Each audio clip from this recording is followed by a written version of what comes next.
ಕೂಡ್ಲಿಗಿ. ನಮಸ್ಕಾರ ವೀಕ್ಷಕರೇ, ಎಸ್ಎಂ ಸುದ್ದಿಮಿತ್ರ ಚಾನೆಲ್ಗೆ ಸ್ವಾಗತ, ಸುಸ್ವಾಗತ. ಯುವಕರು ರಸ್ತೆ ನಿಯಮ ಪಾಲಿಸಬೇಕು. ಕಿರಿಯ ಶ್ರೇಣಿ ನ್ಯಾಯಾಧೀಶೆ ಲಕ್ಷ್ಮೀದೇವಿ. ವಿಜಯನಗರ ಜಿಲ್ಲೆ ಕೂಡ್ಲಿಗಿ. ರಸ್ತೆ ಅಪಘಾತ ಪ್ರಕರಣದಲ್ಲಿ ಅತಿ ಹೆಚ್ಚು ಯುವಕರು ಒಳಗಾಗುತ್ತಿದ್ದಾರೆ. ಅದಕ್ಕೆ ಕಾರಣ ರಸ್ತೆ ಸುರಕ್ಷತಾ ಚಾಲನೆ ನಿಯಮಗಳನ್ನು ಪಾಲಿಸದಿರುವುದು ಕಾರಣವಾಗಿದೆ ಎಂದು ಕಿರಿಯ ಶ್ರೇಣಿ ನ್ಯಾಯಾಧೀಶರಾದ ಲಕ್ಷ್ಮೀದೇವಿ ನುಡಿದರು.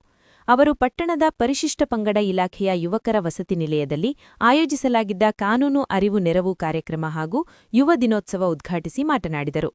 ನಂತರ ಪ್ಯಾನೆಲ್ ವಕೀಲರಾದ ಅಂಗಡಿ ರವಿಕುಮಾರ್ ಅವರು ರಸ್ತೆ ಸುರಕ್ಷತೆ ಜಾಗ್ರತೆ ಹಾಗೂ ಯುವ ದಿನೋತ್ಸವ ಕುರಿತು ಉಪನ್ಯಾಸ ನೀಡಿದರು. ಕೂಡ್ಲಿಗಿ ನ್ಯಾಯಾಲಯ ಇಲಾಖೆ ಮತ್ತು ಕಾನೂನು ಅರಿವು ನೆರವು ಸಮಿತಿ, ಪರಿಶಿಷ್ಟ ಪಂಗಡ ಇಲಾಖೆಯ ವಸತಿ ನಿಲಯ ಹಾಗೂ ವಿವಿಧ ಇಲಾಖೆಗಳ ಸಹಯೋಗದಲ್ಲಿ ಕಾರ್ಯಕ್ರಮ ಆಯೋಜಿಸಲಾಗಿತ್ತು. ವರದಿ ಬಿಜಿ ವೃಷಭೇಂದ್ರ.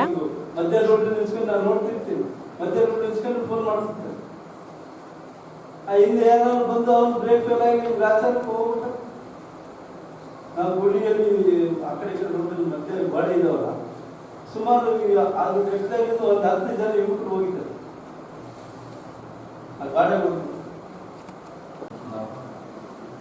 ಈಗ ಗೌರವಿತ ನ್ಯಾಯಾಧೀಶರು ಹೇಳಿದ್ರು, ಈಗ ನೀವು DL ಇಲ್ದಲೇ ಹೋಗ್ತೀರಾ, ಯಾರಿಗೆ ಆಕ್ಸಿಡೆಂಟ್ ಮಾಡ್ತಾರೆ ಅಂತ ತಿಳ್ಕೊಳ್ತೀವಿ. ಅದು ನಮ್ಮ ಮಾನ್ಯ ನ್ಯಾಯಾಲಯದಲ್ಲಿ 20 ಲಕ್ಷ 30 ಲಕ್ಷ ಅವಾರ್ಡ್ ಮಾಡ್ತದೆ. ಆ ವೆಹಿಕಲ್ ಯಾರು ಸಿಗುತ್ತದೆ ಅವರು ಮತ್ತೆ ಆಕ್ಸಿಡೆಂಟ್ ಮಾಡಿದ್ರು ಪರಿಹಾರ ಕೊಡಬೇಕಾಗ್ತದೆ.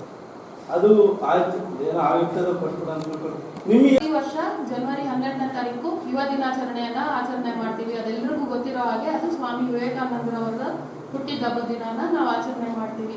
ಈ ವರ್ಷದ ಏನು ಥೀಮ್ ಇದೆ ಅಂತಂದ್ರೆ ignite the self, impact the globe. ಅಂದ್ರೆ ನಮ್ಮಲ್ಲಿ ನಾವೊಂದು ಕಿಡಿನ ನಾನು ಬೆಳಿಬೇಕು ಅಂತ ಒಂದು ಕಂಟಿನ್ಯೂಸ್ ಲರ್ನಿಂಗ್ ಅನ್ನೋ ಒಂದು ಸ್ಕಿಲ್ ಇರುತ್ತಲ್ಲ, ಸತತವಾಗಿ ಪ್ರಯತ್ನ ಮಾಡೋದು, ಸತತವಾಗಿ ಕಲಿಯೋದು, ಕಲಿತ್ರೆ ಆ ನಿಟ್ಟಿನಲ್ಲಿ ನಾವು ಹೋದ್ರೆ ನಾವು ನಮ್ಮ ಒಂದು ಮನೆಯನ್ನು ಉದ್ಧಾರ ಮಾಡ್ಕೊಬಹುದು. ಒಂದೊಂದು ಮನೆಯಲ್ಲಿ ಒಬ್ಬೊಬ್ರು ಆ ಥರ ಯೋಚನೆ ಮಾಡಿ ಉದ್ಧಾರ ಆದ್ರೆ ಇಡೀ ಹಳ್ಳಿನೇ ಉದ್ಧಾರ ಆಗುತ್ತಲ್ವಾ. ಇಡೀ ಹಳ್ಳಿ ಉದ್ಧಾರ ಆದ್ರೆ ಒಂದು ದೇಶನೇ ಉದ್ಧಾರ ಆಗುತ್ತೆ. ಒಂದು ದೇಶ ಉದ್ಧಾರ ಆದ್ರೆ ಅದೇ ರೀತಿ ಎಲ್ಲರೂ ಯೋಚನೆ ಮಾಡಿ ಇಡೀ ವಿಶ್ವನೇ ಉದ್ಧಾರ ಆಗುತ್ತೆ. ಅದಕ್ಕೆ ಈ ವರ್ಷದ ಧ್ಯೇಯ ವಾಕ್ಯ ಏನಿದೆ, ignite the self, impact the globe. ತನ್ನನ್ನು ತಾನು ಮುಂದುವರಿಸ್ಕೊಂಡ್ರೆ ವಿಶ್ವನೇ ನಾನು ಮುಂದುವರಿಸ್ಬೋದು, ತಾನು ಮುಂದುವರಿಸ್ಬೋದು ಅನ್ನೋದು ಈ ವರ್ಷದ ಧ್ಯೇಯ ವಾಕ್ಯ. ಆದ್ರಿಂದ ಈ ಕಾರ್ಯಕ್ರಮದಲ್ಲಿ ಇನ್ನು ಉಪನ್ಯಾಸಕರು ಹೇಳೋ ಎಲ್ಲ ಮಾತುಗಳನ್ನ ಕೇಳಿಸ್ಕೊಂಡು, ನೀವು ವಸ್ತು ತರೋದು ನಮಗೆ DL ಬೇಕಾಗೋದಿಲ್ಲ, ನಮಗೆ ಇನ್ಶೂರೆನ್ಸ್ ಬೇಕಾಗೋದಿಲ್ಲ ಅಂತ ಒಂದು ನಂಬಿಕೆ ಇಟ್ಕೊಂಡಿರ್ತೀವಿ. ಆದ್ರೆ ಯಾವುದೇ ಒಂದು ಅಪಘಾತ ನಡಿಬೇಕಾದ್ರೆ ಅದ್ರ ವಯಸ್ಸನ್ನ ಕೇಳೋದಿಲ್ಲ, DL ಇದೆಯೋ ಇನ್ಶೂರೆನ್ಸ್ ಇದೆಯೋ ಅಂತ ಕೇಳೋದಿಲ್ಲ. ಯಾರಿಗೆ ಬೇಕಾದ್ರೂ ಅಪಘಾತ ಆಗ್ಬೋದು. DL ಇಲ್ಲ ಅಂತಂದ್ರೆ ಏನಾಗುತ್ತೆ, ಯಾವುದೇ DL ಇಲ್ದಿರೋ ವ್ಯಕ್ತಿ ಅಪಘಾತ ಮಾಡಿದ್ರೆ ಆ ಎದುರುಗಡೆ ವ್ಯಕ್ತಿಗೆ ಏನೊಂದು ನಷ್ಟ ಆಗಿದೆಯೋ ಅದೆಲ್ಲ ಅಪಘಾತ ಪಡಿಸಿದ ವ್ಯಕ್ತಿ ಬರ್ಸ್ಬೇಕಾಗುತ್ತೆ. ಅವನು ಇಲ್ಲ ಅಂದ್ರೆ ಅವನ ಪೋಷಕರು, ಅವ್ನು ಯಾರು ಈ ಗಾಡಿ ಕೊಟ್ಟಿದ್ರು, ವಾಹನ ಯಾರು ಅವ್ರ ಅತ್ತೆ ಕೊಟ್ಟಿದ್ರು, ಮಾವ ಕೊಟ್ಟಿದ್ರು, ಯಾರು ಕೊಟ್ಟಿದ್ರು, ಚಿಕ್ಕಪ್ಪ ಚಿಕ್ಕಮ್ಮ ಯಾರು ಕೊಟ್ಟಿದ್ರು, ಅವರು ಅದ್ರ ದಂಡ ಕಟ್ಟಬೇಕಾಗುತ್ತೆ. ಮತ್ತೆ ವಿಮೆ ಇಲ್ದಿರೋ ಹಾಗೆ ನಾವು ವಾಹನ ಚಲಾಯಿಸಿ ಅಪಘಾತ ಆಗೋದು ಅದರಲ್ಲಿ ಒಂದು ಕ್ಲೇಮ್ ಅಮೌಂಟ್ ಅಂತ ನ್ಯಾಯಾಲಯದಲ್ಲಿ ವಿಧಿಸ್ತಾರೆ. ಆ ಮೊತ್ತವನ್ನು ಕೂಡ ಯಾರಿರ್ತಾರೆ ಅಪಘಾತ ಮಾಡಿದವರು ಅವರು ಬರ್ಸ್ಬೇಕಾಗುತ್ತೆ. ಎಷ್ಟು ಒಂದು 10 ಲಕ್ಷ 20 ಲಕ್ಷ ಆ ಥರ ಎಲ್ಲ ಆರ್ಡರ್ ಮಾಡ್ತಾರೆ. ಅದೆಲ್ಲ ವಿದ್ಯಾರ್ಥಿಗಳು ಯಾರು ಪೋಷಕರು ಇರ್ತಾರೋ ಅವರೇ ಕಟ್ಟಬೇಕಾಗುತ್ತೆ. ಯಾರು ಅಪಘಾತ ಮಾಡಿದ್ರೋ ಅವರು ಅದನ್ನ ಕಟ್ಟಬೇಕಾಗುತ್ತೆ. ಹೆಚ್ಚೆಚ್ಚು ಈ ಒಂದು ಅಪಘಾತ ನಡೆಯೋದು ನಮಗೆ ಆ ಕಾನೂನಿನ ಬಗ್ಗೆ ಜಾಗೃತಿ ಯಾರೂ ಇಲ್ದಿರೋ ಕಾರಣನೇ ಈ ಥರ ಆಗ್ತಿರುತ್ತೆ. ಇನ್ನ ಒಂದು ಕೆಲವೊಂದು ಕಾರಣಗಳು ಹೇಳ್ಬೇಕಂದ್ರೆ ಕುಡಿದು ವಾಹನ ಚಲಾಯಿಸೋದು, ಅದೇ ಥರ ಅತಿ ವೇಗ ಮತ್ತೆ ಅಜಾಗರೂಕತೆಯಿಂದ ಏನಾಗೋದಿಲ್ಲ ಬಿಡು ನನಗೆ ಅನ್ನೋ ಒಂದು ಮನಸ್ಥಿತಿಲಿ ನಾವು ವಾಹನ ಚಲಾಯಿಸ್ತಿರ್ತೀವಿ ಅಲ್ವಾ.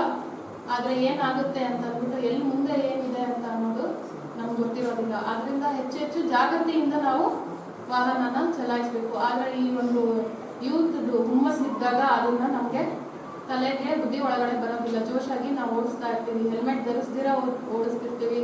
ಅದೇ ರೀತಿ ಮದ್ಯಪಾನ ಮಾಡಿ ನಾವು ವಾಹನ ಚಲಾಯಿಸ್ತಿರ್ತೀವಿ ಅಲ್ವಾ.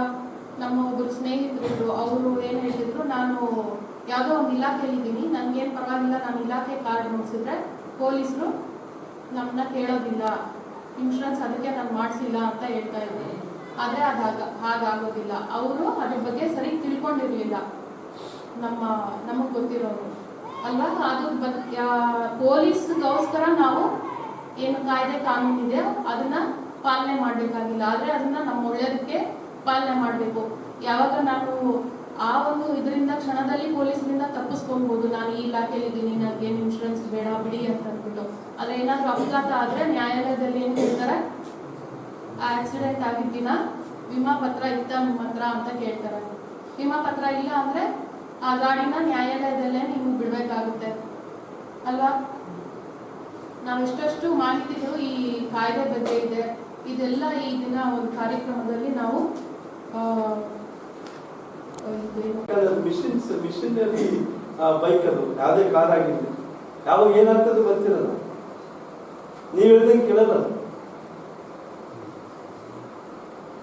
ಇತ್ತೀಚೆಗೆ ಕಾಮ ಎಲ್ಲ ಏನಮ್ಮ ಇದಕ್ಕೇನಾಗ್ತದೆ ಕುಡಿದ್ಬಿಡೋಣ ಅಂತೇಳಿ ಕುಡಿದ್ರೆ ಡ್ರೈವಿಂಗ್ ಮಾಡಿದ್ರೆ ಅದೇನಾದ್ರೂ ಪೊಲೀಸ್ ಸಿಕ್ಕಾಕೊಂಡು ಮಿಷಿನಲ್ಲಿ ಬಂತು ಅಂದ್ರೆ 10,000 ರೂಪಾಯಿಗಿಂತ ₹1 ಕಡಿಮೆ ಫೈನ್. ಕುಡಿದ್ದು ಮತ್ತೆ ಆರೋಗ್ಯ ಕೆಡಿಸ್ಕೊಂಡು ಮತ್ತೆ 10,000 ರೂಪಾಯಿ ಫೈನ್ ಕಟ್ಟಿ ಇನ್ನೇ ಒಂದು ಬಂತು. ಇನ್ನೇ ನಮ್ಮ ಮನೆ ನ್ಯಾಯದಲ್ಲಿ ಮೇಲುಕೋಟೆಯಲ್ಲಿ 10,000 ರೂಪಾಯಿ ಫೈನ್ ಹಾಕಿದ್ರು. ಬೈಕಲ್ಲಿ ಕುಡಿಬೇಕಾದ್ರೆ ಕೇಸ್ ಹಾಕಿದ್ರು ಅಂತ ಹಾಕಿದ್ರು, ಕಟ್ಟಕ್ಕೆ ದುಡ್ಡಿಲ್ಲ ಅಂದ್ರೆ ತಕ್ಷಣ ಹೋಗ್ತಾರೆ. ಏನಾದ್ರು ಹೇಳಿದ್ರೆ ನಾಳೆ ಕಟ್ಕೊಂಡು ಹೇಳಿ ಮರು ದಿವಸ ಬಂದ ಕಟ್ತದೆ ಅಂತೇಳಿ ಅವಕಾಶ ಇಲ್ಲ. 10,000 ಕಟ್ಟಲಿಲ್ಲ ಅಂದ್ರೆ 20 ದಿವಸ ಜೈಲಿಗೆ ಹೋಗ್ಬೇಕಂತ. ಇಲ್ಲ ಸ್ವಾಮಿ ನಿನ್ನೆ ಅರ್ಜೆಂಟ್ ಇತ್ತು, ಏನಾಯ್ತು, ಯಾರಿಗೆ ಆಕ್ಸಿಡೆಂಟ್ ಆಗಿತ್ತು, ಹೋಗಿದ್ದೆ, ಕಟ್ತೀನಿ ಅಂದ್ರೆ ನಿನ್ನೆ ಮುಗಿದು ಡೇಟ್ ಅಂತ ಹೇಳಿ ಹೋಗ್ಬೇಕಾಯ್ತು. ಮೊದಲು ಕುಡಿದಿದ್ದಂತೂ 10,000 ರೂಪಾಯಿ ಫೈನ್ ತಗೊಂಡು ಹಾಕಿದ್ದು, ಒಂದು ತಪ್ಪಿಗೆ ಹಾಕಿದ್ದು, ಅದನ್ನ ರಿಕ್ವೆಸ್ಟ್ ಮಾಡ್ಕೊಂಡು ಏನಾದ್ರು ಒಂದು ಅಪ್ಲಿಕೇಶನ್ ಹಾಕಿ ನಾಳೆ ಕೊಡ್ತೀನಿ ಸ್ವಾಮಿ ಏನಾದ್ರು ಆಗ್ತದೆ. ಆಮೇಲೆ ಸಾಹೇಬರು ಇಲ್ಲ 20 ದಿವಸ ಅದು ಕಟ್ಟಿಲ್ಲ, 20 ದಿವಸ ಒಳಗೆ ಹೋಗ್ಬಿಡಪ್ಪ ಅಂತ ಹೇಳಿದ್ರು. ಆಮೇಲೆ ನಾವು ರಿಕ್ವೆಸ್ಟ್ ಮಾಡ್ಕೊಂಡು ಒಂದು ಅರ್ಜಿ ಕೊಟ್ಬಿಟ್ಟು, ಇಲ್ಲ ಸ್ವಾಮಿ ನಿನ್ನೆ ಅವ್ರ ರಿಲೇಷನ್ಗೆ ಹಾಗೆ ಆಕ್ಸಿಡೆಂಟ್ ಆಗಿತ್ತು ಅಂದರೆ ಫೋನ್ ಬಂದಿದೆ, ಅವ್ರನ್ನ ಆಸ್ಪತ್ರೆಗೆ ಕಳ್ಸಕ್ಕೆ ಹೋಗಿದ್ದಾರೆ. ಮತ್ತೆ ತಾಯಿಗೆ ಒಬ್ಬರಂತೆ ಮನೇಲಿ ಬೆಡ್ ರಿಟರ್ನ್ ಅಂತೆ, ಮಡ್ಕೊಂಡು ಗುಡಿಗೆ ಕೊಡಬೇಕು, ಊಟ ಕೊಡ್ಬೇಕಂದ್ರೆ ಅವ್ನು ಒಬ್ಬನೇ ಸ್ವಾಮಿ. ಜೈಲಿಗೆ ಹೋಗ್ಬಿಟ್ಟು ತಾಯಿ ನೋಡ್ಕೊಳ್ಳೋದಿಲ್ಲ ಸರ್. ಸತ್ಯ ಹೇಳಿದ್ವಿ, ಸತ್ಯ ಹೇಳಿದ್ವಿ.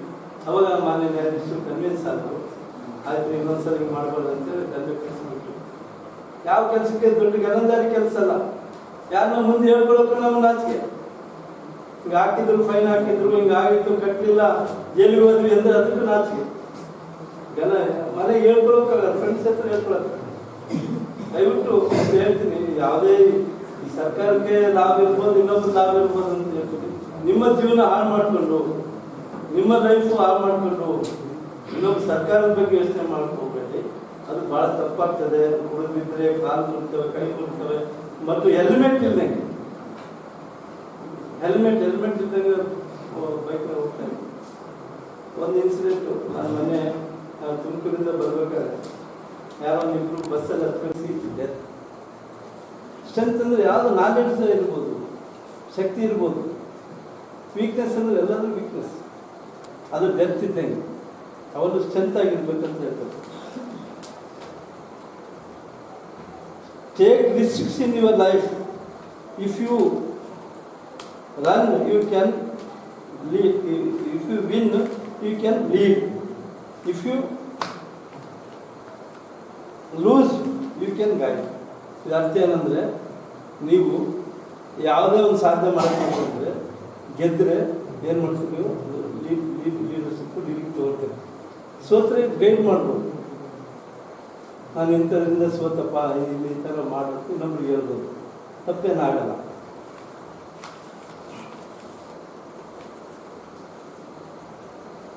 ನೋಡಿ ಹೇಳ್ತಾರೆ, ನಿಮ್ಮನ್ನು ದೈಹಿಕವಾಗಿ, ಬೌದ್ಧಿಕವಾಗಿ ಮತ್ತು ಆಧ್ಯಾತ್ಮಿಕವಾಗಿ ದುರ್ಬಲಗೊಳಿಸುವ ಯಾವುದನ್ನಾದರೂ ವಿಷಯವೆಂದು ತಿಳಿದ್ರಿ ಅಂತ ಹೇಳಿ. ನಿಮ್ಮನ್ನು ವೀಕ್ ಮಾಡ್ತಕ್ಕಂಥ ಯಾವುದೇ ಆಗಿರಲಿ ಅದನ್ನು ವಿಷಯ ಅಂತ ತಿಳ್ಕೊಡ್ರಿ. ಅದನ್ನು ತಿನ್ಬೇಡ್ರಿ, ಅದ್ರ ಕಡೆ ಗಮನ ಕೊಡಿ.